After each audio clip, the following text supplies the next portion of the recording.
going to bring you something a little special, something a little out of the box, something emergent. About a week ago, I was in New Orleans. Woo! Yeah. And in New Orleans, I was wandering around what the heck I was going to do for the show. And all of a sudden, I landed on this book, Be Here Now, by Baba Ram Dass. I knew it when you brought that book. I remember Yes. it. So some people know this book. It was a huge staple of the hippie spiritual scene in the 60s and 70s. And it's a gorgeous book of affirmations, guidelines, ideas, and yeah, all of those things.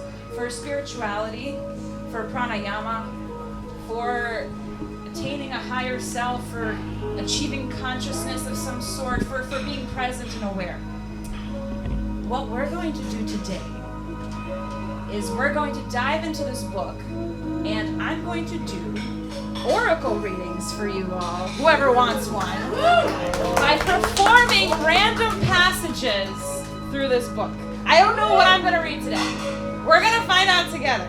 All right. All right? Yeah. Pick a number between 1 and 108. 103.5. Okay, we need a whole number, friend. 76. Perfect, 76. And a favorite color? Blue. Blue! Diane, hit the blue! 2 things are required.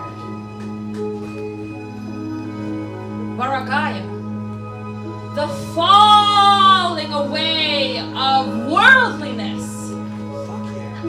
The return to innocence. Innocence.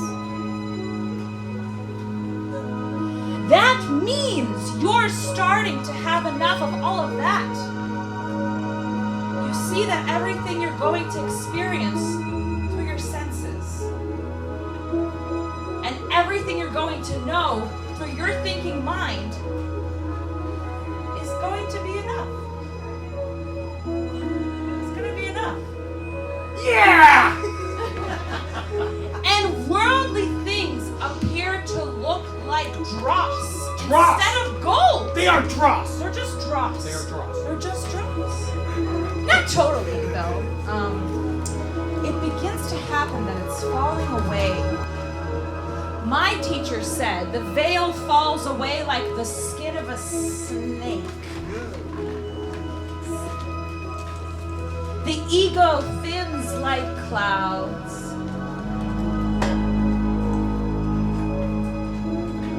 Until only a transparent layer remains. The only other thing that is required Or is required. is pure seeking. I can do that.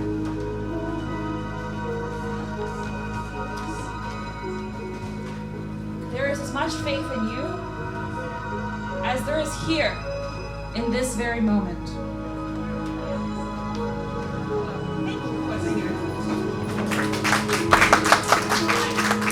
Rose next, between 1 and 53, and color, that is of your liking. 52 and blue. 52 and blue. If you think that something's happening, like you're working, you're achieving, there is so much to do.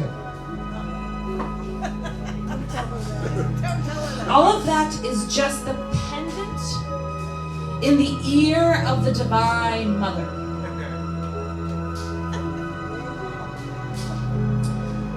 Or it's a little spot of color on the cheek. Or it's a little bell pepper. And when you meet a lover like that, sure you want to hang around and experience it. As long as we're greedy for experience, we're going to be around for quite a while.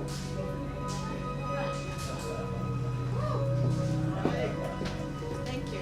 We're not going to elect on the crisps trip because that's the end of the experience.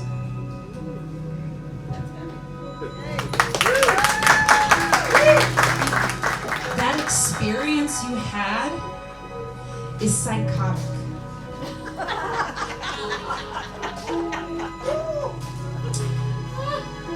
It's not valid.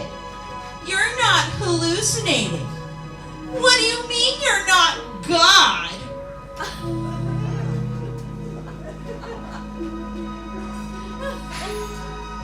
The understanding of the possibility may have to come directly through the experience itself.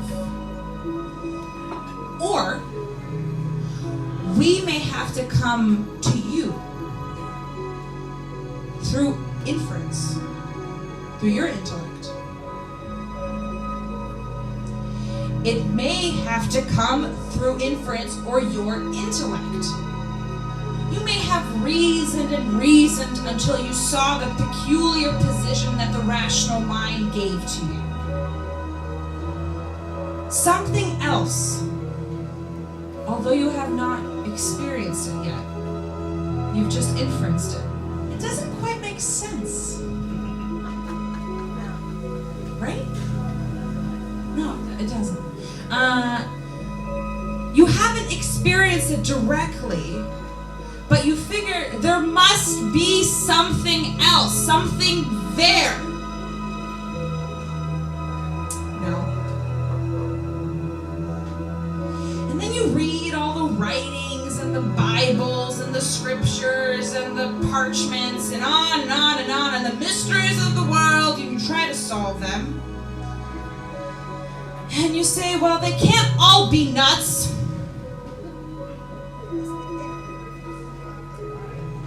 Maybe they can be. They must be talking about something. That sort of presence of the other thing. But you don't know it in your gut.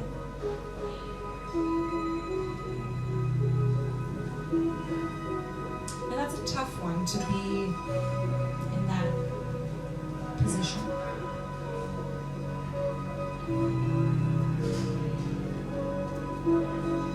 Thank you. I have a relative in a mental hospital who thinks he's Jesus Christ. That's groovy. I'm Jesus Christ.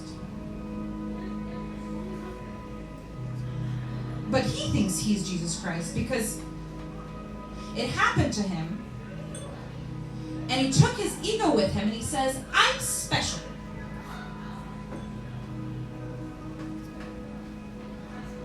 So I will say to him, sure, man, you're Jesus Christ. But I'm Jesus Christ too. And he says, you don't understand. And when he's out, he steals cars and things like that because he needs them, because he's Jesus Christ. Jesus Christ, right? Christ. And that's all right. They lock him up and he says, I don't know. I guess I'm responsible for society and the church because I'm Jesus Christ.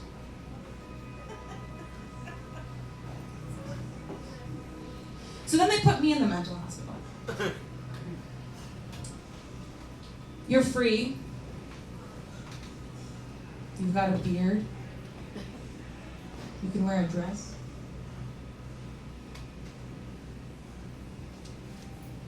Sure. Because that's the difference. If you really think another guy is God, he doesn't lock you up. Funny about that, isn't it? Thank you. Do you think that when Christ is lying there and they're nailing the nails in him, he says, oh man, that hurts?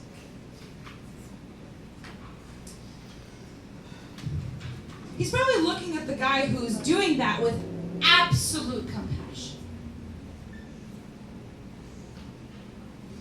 He digs what the cat's doing it. What he's doing stuck. How much dust covers his eyes when he's doing it? That's the way it is.